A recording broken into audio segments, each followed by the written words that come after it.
մահվան հետ կապված, հա, խաղաղ պայմաններում զոհերի մահադես չի անհանգստացնում եւ ինչ եք բարձր։ Միանշանակ անհանգստացնում է եւ շատ է անհանգստացնում, բնականաբար յուրաքանչյուր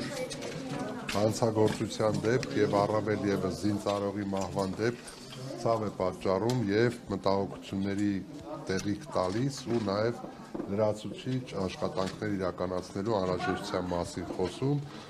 եւ նկատի ունենալով, որ յուրաքանչյուր նմանատիպ դեպքով կատարվում է քննություն, մենք կարծում ենք, որ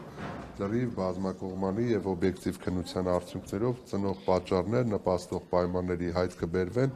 եւ դրան համարժեք նաեւ չի ավելացել։ Թիվը չի ավելացել, նախորդ անգամ ես ի պատասխան մեր պատգամավոր գործընկերների, երբ որ ասացի, որ դրական տեղաշարժ ունենք, ես նկատի ունեցա հանցագործությունների կամ մահվան դեպքերի դինամիկայում, այսինքն շարժընթացում չի ավելացել եւ ավելին նախորդ տարի մենք ամփոփել ենք նվազումով, թեև դա բացարձակապես մեզ հանգստանալու կամ մեր աշխատանքները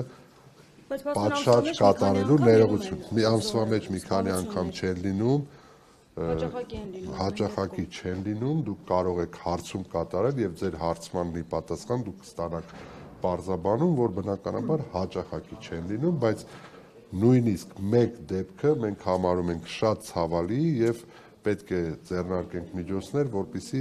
իսպար վերացնենք կամ առնվազն նվազագույնի հասցնենք։ Ես դեպքի հետ կապված որևէ հանգամանք չեմ կարող բարձրաձայնել, որովհետեւ քրեական վարույթ է նախաձեռնված եւ վարույթի շրջանակներում նախաքննական մարմինը հստակ տեղեկատվություն։ Պարոն Սարգսյան, քննադատություններ կան, ասում են այս ֆոնին պաշտպանության տարածաշրջանում լարված է, պաշտպանության նախարարը ԿՊ-ի ավտոբուսով կարկանդակ ուտելով շրջում է համայնքներում, փոխանակ օրինակ պլան մշակեն, թե Հայաստանն ինչպես է պաշտպանվելու հարկեղած դեպքում։ Սա երկրորդ եւ վերջին հարցն է, երևի թե դուք ուշադիր չեք եղել, որ անվտանգության խորհրդի նիստ է տեղի ունեցել եւ բնականաբար պատկան մարմինները ձեր մտահոգությունները փարատելու համար իրենք աշխատում են եւ բացարձակապես եւ քննում են սա որպես կներեք Հայաստանի Հանրապետությունում խաղաղություն է եւ ցանկանում եմ որ այս իրողությունը մենք հաշվի առնելով շարժվենք առաջ։ Իրանի շրջանում այս լարվածության ֆոնի արդյոք մեր բանակը վերված է թիվ 1 պատրաստվածության, անկախ նրանից, որ Հայաստանում խաղաղություն է, բայց Իրանի հետ կապված վերված է թիվ 1 պատրաստվածության։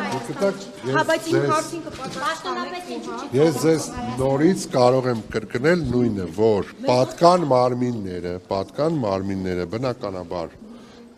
անհրաժեշտ աշխատանքներ իրականացնում են եւ Հայաստանի Հանրապետությունում արկա է խաղաղություն եւ խնդրում եմ այդ տրամաբանությամբ Իրանից ներթափանցման փորձեր կան։ իրողությունը գնահատի։ Իրանից քաղաքացիների ներթափանցման փորձեր կան։